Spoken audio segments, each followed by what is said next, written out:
नमस्कार शिक्षा ओडिया किचन को आपको बहुत बहुत स्वागत। आज रेसिपी मु आपको मैंगो कालाकन करके देखी। मैंगो कालाकन बनवाई आमको यह सब सामग्री दरकार। मुझे 1 लिटर क्षीर को नहीं, 1 कटोरी चीनी को नहीं, 1 कटोरी पनीर को ग्रेट कर नहीं, 2टी आंब को तार रस बाहर करके नहीं, गार्निशिंग पाई मुझे आलमंड को नहीं। आपण चाहिए आपण अनुसार ड्राई फ्रूट्स नहीं पारे। प्रथम गैस ऑन कर गोटे कड़ाई बसी यह गरम कर नबा। कड़ाई भल भाव गरम हो गले 1 लिटर क्षीर को देकी भल भाव यह फुटाई देउची। क्षीर मोर ये भल भाव बॉयल हो गलानी। एबे मुझे आंब रस को देदेवी। देखो मु पूरा आंब रस को देनी, मुझे अधा आंब रस को यूज करी भल भाव यह गोलाई नबा। मुझे गैस फ्लेम को मीडियम रे रखी भल भाव यह गोलाई नबा। आंब रस मोर ये भल भाव मिक्स हो गलानी। देखंतु आम पानी एवं छेना किपर अलग हो जाइए। एबे मु एथिरे चीनी को ऐड कर नउची।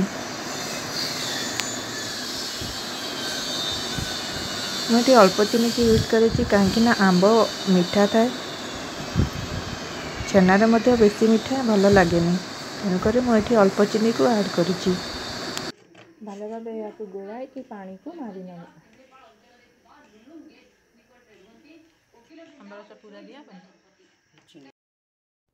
एबे मु एथिरे पनीर को ऐड करी नेबी।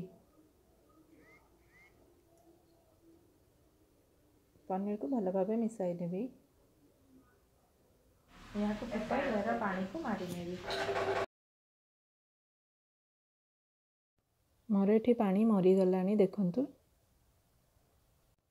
छेना किपरि ड्राई हो जाइए। यह को किछ समय गोलाई दबा। छेना एठी हमर भल भाव ड्राई हो जाइए। एबे हम गैस रो फ्लेम को बंद करी नबा।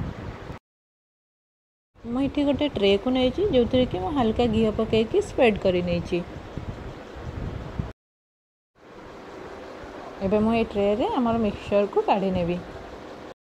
एबे मिक्सचर को समान भाव स्प्रेड कर हाथ रे हल्का हल्का करके प्रेस करी नबा।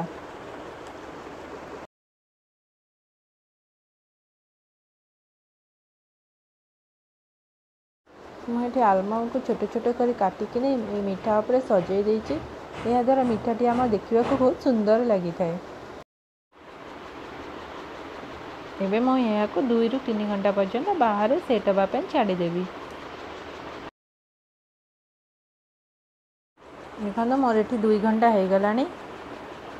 यह भल भाव सेट हो जाइए। देखो केते सुंदर लगुच।